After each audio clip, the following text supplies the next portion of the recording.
Everybody loves action games, or, well, most people do. Whether it's involved in horror, adventure, superheroes, or just straight up action games. But sometimes developers focus too much on the action and underdevelop everything else, which can hurt a good experience. And unfortunately, in the case of Uncharted Drake's Deception, it falls into the same issue. Now let me be clear, games or action games don't really need a story as long as it's engaging and has a good atmosphere. Whether you're having fun by yourself or with friends, that's all that really matters. Having a story is just the icing on the cake that elevates your experience, and when it's a good story, it creates something truly special. However, in the case of Uncharted, a game series known for its well-written cinematic stories, it stands out when it doesn't deliver. And in the case of Drake's Deception, there's an evident issue at play that prevents its story from truly elevating its experience. Now for those of you who haven't seen my last two videos, or have no clue what this is, Uncharted is an action-adventure platformer following Nathan Drake, this charming fella, on his various escapades from ancient cities to artifacts, where it takes your typical tropes from Indiana Jones or Tomb Raider and puts its own creative twist on the adventure genre, with Drake's Deception serving as the anticipated sequel after the massive success of Among Thieves, using the full power of the PS3 to further expand upon its world and make it the biggest and most action-packed Uncharted game to date.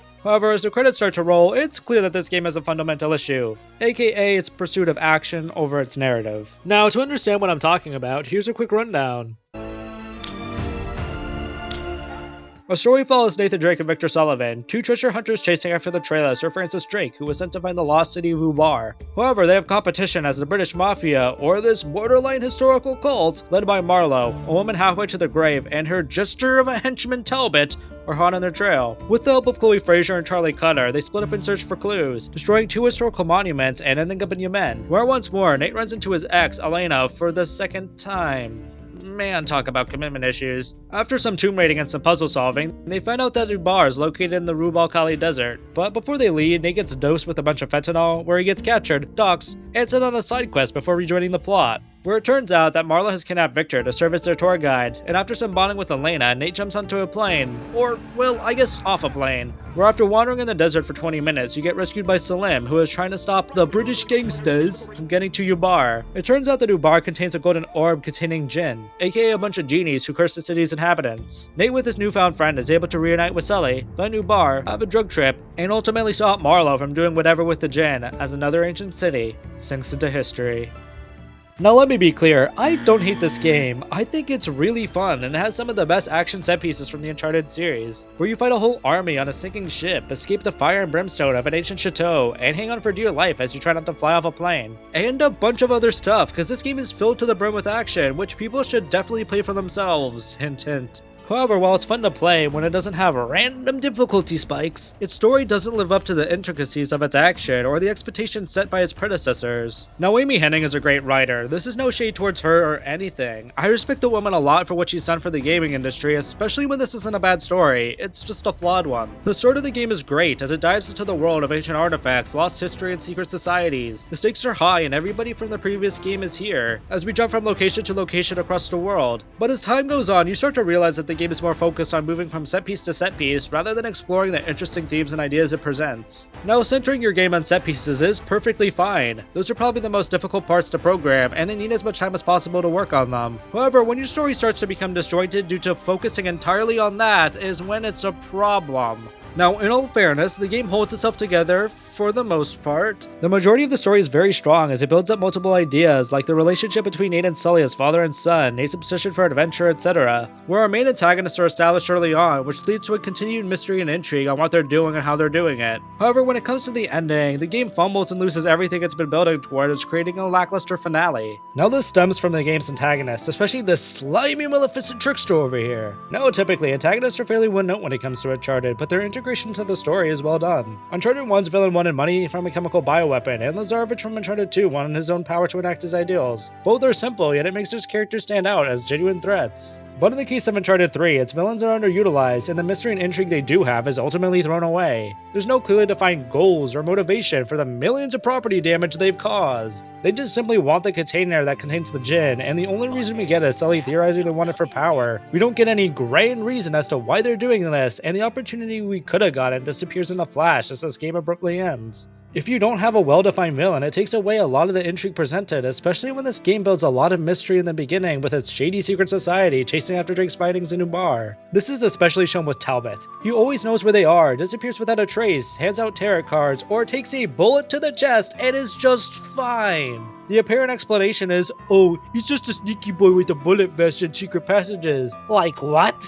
The only way to find this explanation is by looking it up, because the game doesn't mention any of this. The game initially presents Talbot as more than meets the eye, as this otherworldly force, but nah, JK, he's just some normal dude, even if 80% of the story says otherwise. But with that supernatural element removed from the antagonist, it takes away a lot of the tension and threat they originally provided, and it just leaves a plethora of questions that aren't really explained. It seems like they wanted to do more with the story, but were afraid of committing to its supernatural aspects, or just ran out of time to develop them properly, which ultimately creates an unsatisfying ending where one villain dies just like that, and the other one forgets that you can bring a gun to a fist fight. And once you notice this, it basically opens up Pandora's box of what the heck is happening in this game. Because even in the case of our protagonist, the ending doesn't feel deserved or complete, and that aspect centers around how Nate is written. Typically when it comes to Uncharted, Nate isn't typically that headstrong when it comes to putting himself or loved ones in danger. There's always a point where he recognizes he's against unparalleled odds and feels like quitting, but continues to do so for their greater good.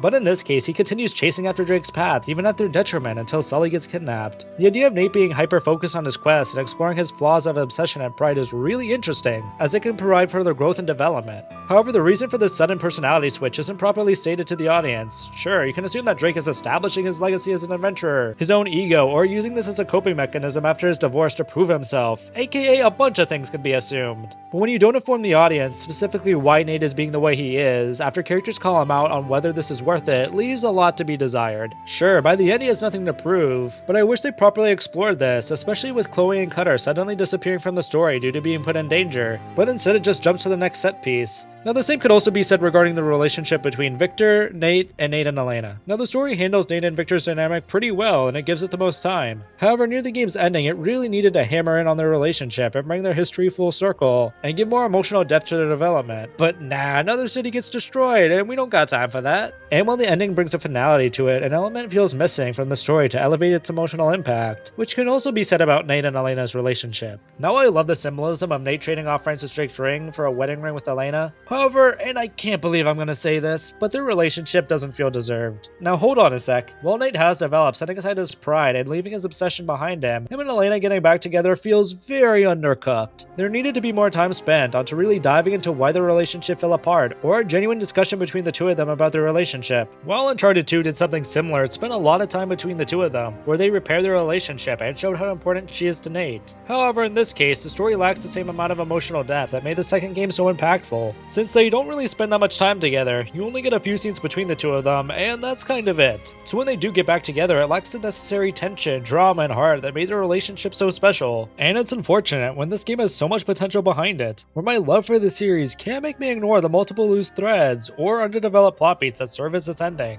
Drake's Succession tries everything to be bigger and better than its predecessor. Bigger action, bigger worlds, bigger exploration. But it forgets the small moments that make this series so special and resonate with its fans. Cause behind the cool action and fun gameplay is an engaging story that brings these characters to life, where its emotional beats really stand out and creates such an amazing story. And while this game has emotion and heart to it with ideas that do work on paper, it tries to do too much in too small of a time frame, creating an underwhelming ending to such a beloved trilogy.